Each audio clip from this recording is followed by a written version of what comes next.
Kasih karunia dan damai sejahtera yang dari Allah Bapa kita dan dari Tuhan kita Yesus Kristus menyertai kamu.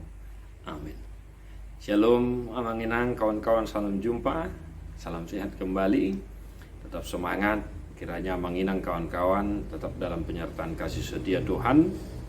Mari kita mendengarkan firman Tuhan untuk kita hari ini, Efesus 5 ayat 16. Perhasiang hamumat tiki ai ari hasusa adonai. Dan pergunakanlah waktu yang ada karena hari-hari ini adalah jahat. Demikian firman Tuhan. Mendisiplinkan diri, melatih diri. Inang akadongan waktu tidak bisa dikejar dan waktu tidak bisa diulang kembali.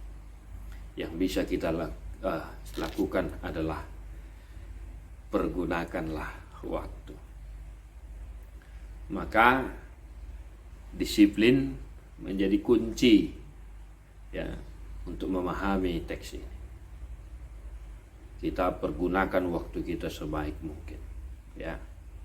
Karena hari-hari ini adalah jahat, artinya ya ada banyak hal-hal yang membuat kita ya tidak mempergunakan waktu dengan baik. Dunia ini menarik ya, memiliki daya pikat yang membuat kita akhirnya tidak mengenal waktu, ya, tidak menghargai waktu, tidak mensyukuri waktu.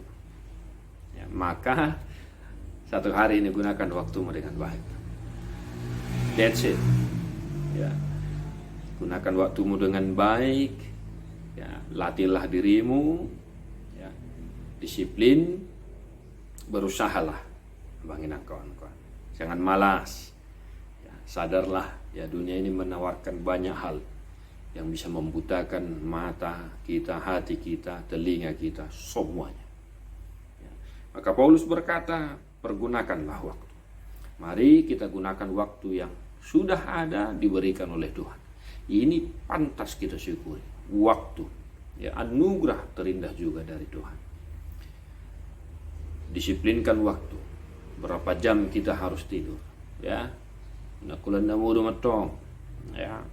Mo lobo be ade akan manginan. Alai mo lo ngame dua.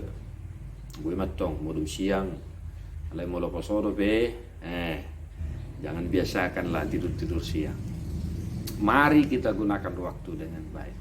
Kita bekerja menggunakan waktu dengan baik.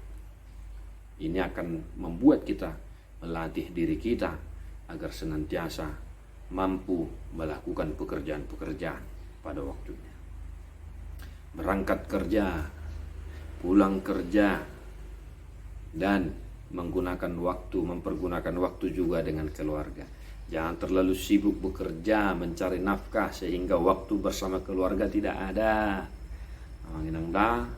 Kami juga bergumul ya karena kesibukan pelayanan sebagai seorang pendeta, terkadang waktu saya bersama keluarga itu sangat minim. Maka mari bersama-sama ya, saya dan juga Manginang dimanapun berada, kita menggunakan waktu kita dengan baik. Tuhan memberkatimu, berjalan bersama Tuhan di waktu yang sudah ditentukan, waktu yang sudah ada. Kita nyanyikan buku Ende nomor 802.